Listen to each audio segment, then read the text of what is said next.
A música espírita. Recentemente, na sede da Sociedade Espírita de Paris, o presidente me deu a honra de pedir a minha opinião sobre o estado atual da música e sobre as modificações que lhe poderiam trazer a influência das crenças espíritas. Se não me entreguei em seguida a esse benevolente e simpático pedido, crede-o bem, senhores, que só uma causa maior motivou a minha abstenção. Os músicos, meu Deus, são homens como os outros, mais homens talvez, e a esse título são fracos e pecáveis. Não fui isento de fraquezas, e se Deus me fez a vida longa a fim de me dar o tempo de me arrepender, a embriaguez do sucesso, a complacência dos amigos, a bajulação dos aduladores, frequentemente disso me retiraram a possibilidade. Um maestro é uma força neste mundo onde o prazer desempenha tão grande papel. Aquele cuja arte consiste em seduzir os ouvidos, a comover o coração, vê muitas armadilhas se criarem sob os seus passos e nelas cai o infeliz. Embriaga-se com a embriaguez dos outros, os aplausos lhe tapam os ouvidos e vai direto ao abismo, sem procurar um ponto de apoio para resistir ao arrastamento. Entretanto, apesar dos meus erros, eu tinha fé em Deus. Acreditava na alma que vibrava em mim e, desligado de sua carga sonora, ela depressa reconheceu-se no meio das harmonias da criação e confundiu a sua prece com aquelas que se elevam da natureza ao infinito da criação, ao ser incriado. Estou feliz pelo sentimento que provocou a minha vinda entre os espíritas, porque foi a simpatia que a ditou. E se a curiosidade de início me atraiu, é ao meu reconhecimento que devereis a minha apreciação da questão que me foi colocada. Eu estava lá, prestes a partir, crendo tudo saber, quando o meu orgulho caindo me revelou minha ignorância. Eu permanecia mudo e escutava. Retornei, instruí-me, e quando as palavras de verdade emitidas pelos vossos instrutores se juntaram à reflexão e à meditação, eu disse a mim: o grande maestro Rossini, o criador de tantas obras de arte, segundo os homens, não fez, ai de mim, senão debulhar algumas das pérolas menos perfeitas do escrínio musical criado pelo mestre dos mestres. Rossini juntou notas, compôs melodias, saboreou no copo que contém todas as harmonias. Furtou algumas centelhas ao fogo sagrado, mas este fogo sagrado, nem ele nem outros não o criaram. Não inventamos nada. Copiamos do grande livro da natureza e a multidão aplaude quando não deformamos muito a partitura. Uma dissertação sobre a música celeste. Quem poderia disso se encarregar? Que espírito sobre-humano poderia fazer vibrar a matéria em uníssono dessa arte encantadora? Que cérebro humano, que espírito encarnado poderia dela aprender as nuances variadas ao infinito? Quem possui nesse ponto o sentimento da harmonia? Não, o homem não está feito para semelhantes condições. Mais tarde? Bem mais tarde. Esperando talvez venha logo satisfazer ao vosso desejo e vos dar a minha apreciação sobre o estado atual da música e dizer-vos das transformações, dos progressos que o Espiritismo poderá nela introduzir. Hoje é muito cedo ainda. O assunto é vasto, já o estudei, mas me excede ainda. Quando nele for mestre, se todavia a coisa for possível, ou melhor, quando tiver entrevisto tanto quando o estado de meu espírito mo permitirá, eu vos satisfarei. Mas ainda um pouco de tempo. Se um músico pode falar sozinho da música do futuro, deve fazê-lo como mestre, e Rossini não quer dela falar como um escolar. Rossini, médium, Senhor Desliens. O silêncio que guardei sobre a questão que o mestre da doutrina espírita me dirigiu foi explicado.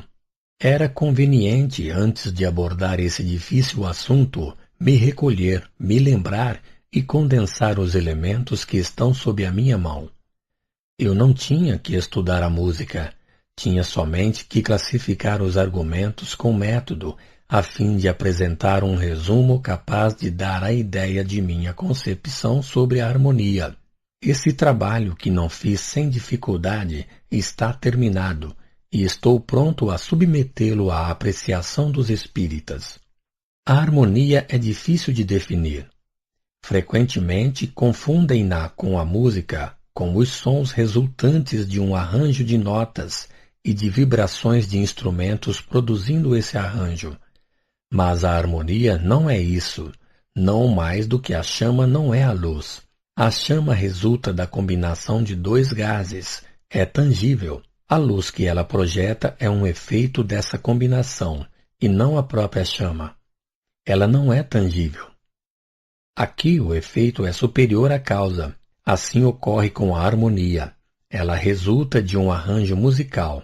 É um efeito que é igualmente superior à causa. A causa é brutal e tangível. O efeito é sutil e não é tangível. Pode-se conceber a luz sem chama e compreende-se a harmonia sem música. A alma está apta a perceber a harmonia fora de todo concurso de instrumentação, como está apta para ver a luz fora de todo concurso de combinações materiais. A luz é um sentido íntimo que a alma possui. Quanto mais esse sentido está desenvolvido, melhor ela percebe a luz. A harmonia é igualmente um sentido íntimo da alma. Ela é percebida em razão do desenvolvimento desse sentido.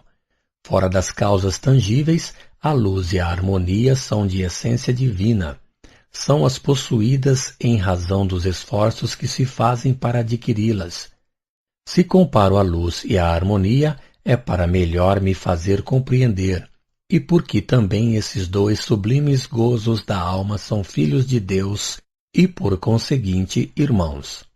A harmonia do espaço é tão complexa, tem tantos graus que conheço, e muito mais ainda que me estão ocultos no éter infinito, que aquele que está colocado numa certa altura de percepções está como saído do espanto contemplando essas harmonias diversas, que constituiriam, se estivessem reunidas, a mais insuportável cacofonia, ao passo que, ao contrário, percebidas separadamente, constituem a harmonia particular a cada grau.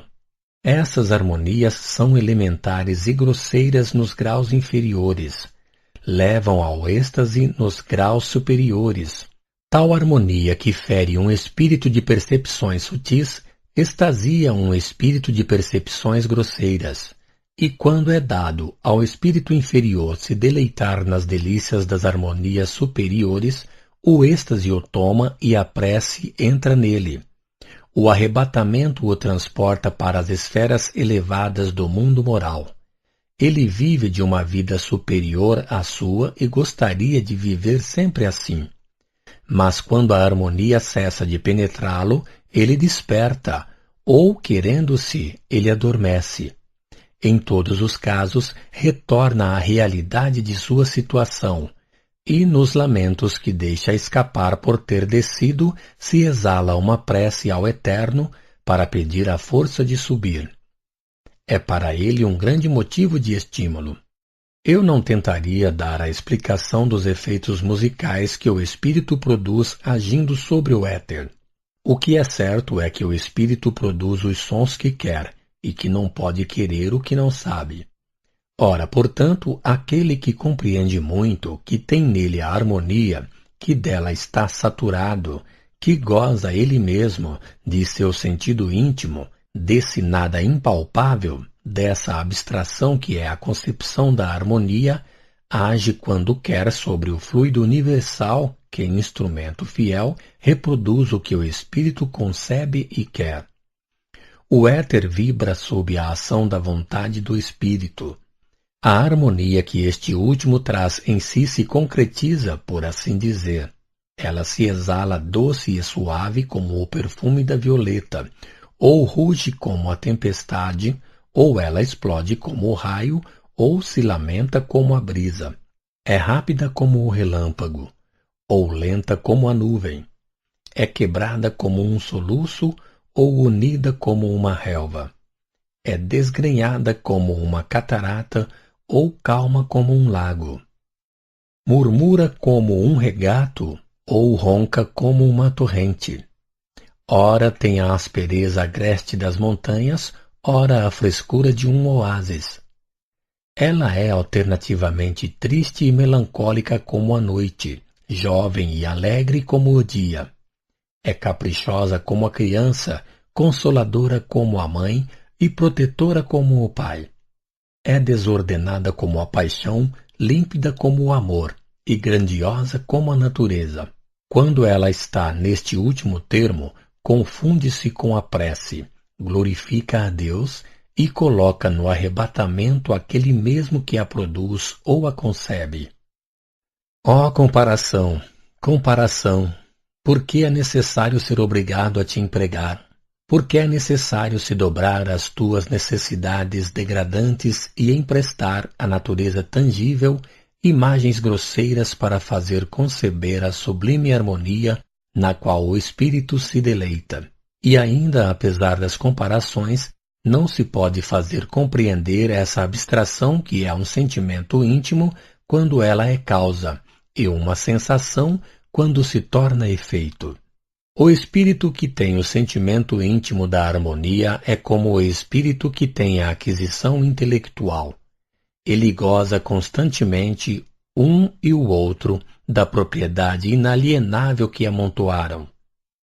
O espírito inteligente que ensina a sua ciência àqueles que ignoram sente a felicidade de ensinar porque torna felizes aqueles a quem instrui. O espírito que faz o éter ressoar com acordes da harmonia que está nele experimenta a felicidade de ver satisfeitos aqueles que o escutam. A harmonia, a ciência e a virtude são as três concepções do espírito. A primeira o extasia, a segunda o esclarece, a terceira o eleva. Possuídas em suas plenitudes, elas se confundem e constituem a pureza. Ó espíritos puros que as contendes, descei às nossas trevas e clareai a nossa marcha. Mostrai-nos o caminho que tomastes, a fim de que sigamos as vossas pegadas. E quando penso que esses espíritos, dos quais posso compreender a existência, são seres finitos, átomos, em face do Senhor universal e eterno, minha razão fica confundida pensando na grandeza de Deus e da felicidade infinita que saboreia em si mesmo pelo único fato de sua pureza infinita, uma vez que tudo o que a criatura adquire não é senão uma parcela que emana do Criador. Ora, se a parcela chega a fascinar pela vontade, a cativar e a deslumbrar pela suavidade, a resplandecer pela virtude, que deve produzir, pois, a fonte eterna e infinita de onde ela é tirada. Se o espírito ser criado chega a aurir em sua pureza tanto de felicidade, que ideia se deve ter daquela que o Criador possui em sua pureza absoluta? Eterno problema. O compositor que concebe a harmonia a traduz na grosseira linguagem que se chama música. Concretiza sua ideia, ele escreve. O artista estuda a forma e agarra o instrumento que permite representar a ideia. O ar, posto em movimento pelo instrumento, leva-a ao ouvido que a transmite à alma do ouvinte. Mas o compositor ficou impossibilitado de representar inteiramente a harmonia que concebera, por falta de uma linguagem suficiente. Executando-a por sua vez, não compreendeu toda a ideia escrita, e o instrumento indócil do qual se serve não lhe permite traduzir tudo o que ele compreendeu. O ouvido é ferido por um ar grosseiro que o cerca, e a alma recebe, enfim, por um órgão rebelde, a horrível tradução da ideia nascida na alma do maestro. A ideia do maestro era o seu sentimento íntimo, embora desvirtuada pelos agentes de instrumentação e de percepção, ela produziu, entretanto, sensações naqueles que o ouviram traduzir. Essas sensações são a harmonia. A música as produziu. Elas são o efeito desta última. A música é posta a serviço do sentimento para produzir a sensação. O sentimento no compositor é a harmonia. A sensação no ouvinte é também harmonia, com esta diferença de que ela é concebida por um e recebida pelo outro. A música é o médium da harmonia. Ela a recebe e a dá, como o refletor é o médium da luz, como tu és o médium dos espíritos. Ela a torna mais ou menos desvirtuada segundo seja mais ou menos executada, como o refletor devolve mais ou menos bem a luz segundo seja mais brilhante e polido, como o médium exprime mais ou menos os pensamentos dos espíritos, segundo seja ele mais ou menos flexível.